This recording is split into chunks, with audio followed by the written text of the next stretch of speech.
ফেরাইবার জন্য, আগুন থেকে বাঁচাবার জন্য কোমরের মধ্যে জড়াইয়া ধরলাম শক্ত করে। হাতের বাঁধন ছুটানো যায়, কাঁধের থেকেও হাত ফেলে দেওয়া যায়, কিন্তু কোমরে যদি কেউ জড়াইয়া ধরে ওইখান থেকে ছুটানো কঠিন।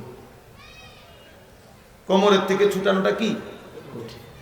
আল্লাহ নবী সাল্লাল্লাহু আলাইহি ওয়াসাল্লাম এই কথাটাই বলছে। আমি তোমাদের প্রত্যেককে, আমার একজন একজন উম্মতকে আমি চেষ্টা করেছি কোমরে জড়িয়ে ধরে হলেও জাহান্নামের আগুন থেকে বাঁচাইতে, জাহান্নামের আগুন থেকে বাঁচাইতে আমি তোমাদের কোমরে জড়িয়ে ধরেও চেষ্টা করেছি।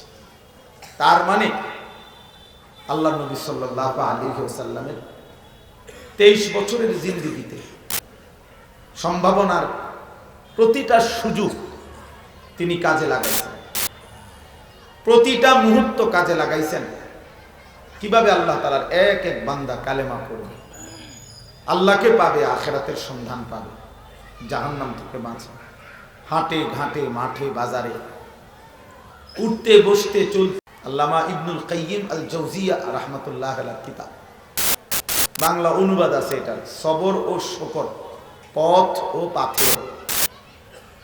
তো এই বইতে আছে আল্লামা ইবনুল কাইয়িম রাহমাতুল্লাহ আলাইহি বলছেন, হযরত নূহ আলাইহিস সালাম 950 বছর মানুষকে আল্লাহর দিকে ডাকছেন, ঈমানের দাওয়াত দিছেন, প্রতিটা মানুষকে ফেরাইতে চাইছেন। এই 950 বছরের ভিতরে হাজার হাজার বার ওনার জাতি, ওনার কওম ওনার উপরে জুলুম অত্যাচার নির্যাতন করছে। মাঝে মাঝে মারতে মারতে রক্তাক্ত করে উনি যখন বেহুশ হয়ে পড়ে থাকতেন তখন 4 জনে ধরাধরি করে ময়লার স্তূপের মধ্যে নিয়ে ওনারে ফেলে আসত।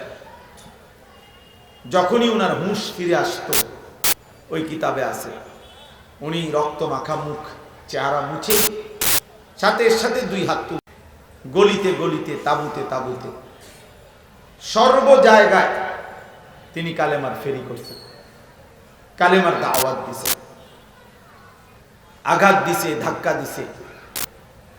খানায়ে কাবার সীমানা থেকে বহুবার আবু জাহেল, আবু লাহাব তারা ধাক্কা দিয়ে বের করে দিছে, গলার মধ্যে কোমরের মধ্যে গামছা লাগাইয়া টাইনা বের করে দিছে, উটের পচা নারী ভুড়ি পিঠের উপরে চাপায়া দিছে, ছোট ছোট পাথরের টুকরা কপাল বরাবর ছুঁড়ে মারছে।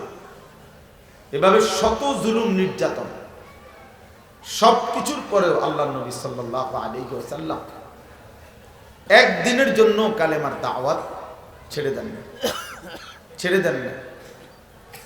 আমার কাছে একটা কিতাব আছে, উদ্দাতুস সাবিরিন ওয়া যাখিরাতুল, মুসলমানের চোখের পানি দাওয়াত।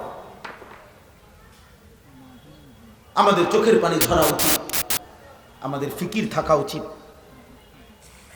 এটা ইনসাফের দাবি, ইনসাফের দাবি, এটা বিবেকের দাবি। আজকে বেঈমানরা, ইহুদি এবং খ্রিস্টান মিলে সম্মিলিতভাবে ইসরায়েলের কুত্তারা আর আমেরিকার ওই বুড়া শয়তান ট্রাম্প নামের এই বেঈমান একসাথে হয়ে ফিলিস্তিনের জমিন থেকে মুসলমান নিশ্চিহ্ন করে দিচ্ছে সব।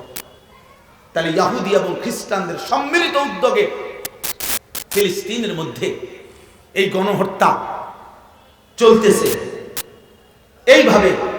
অথচ তারা আইসা আমার এই সংখ্যাগরিষ্ঠ মুসলমানের বাংলাদেশে প্রতিনিয়ত এইভাবে মুসলমানকে ধর্মান্তরিত করবে। এর চাইতে বড় আফসোস যে শ্রেষ্ঠতম জাতি আজকে তাদেরকে ধর্মান্তরিত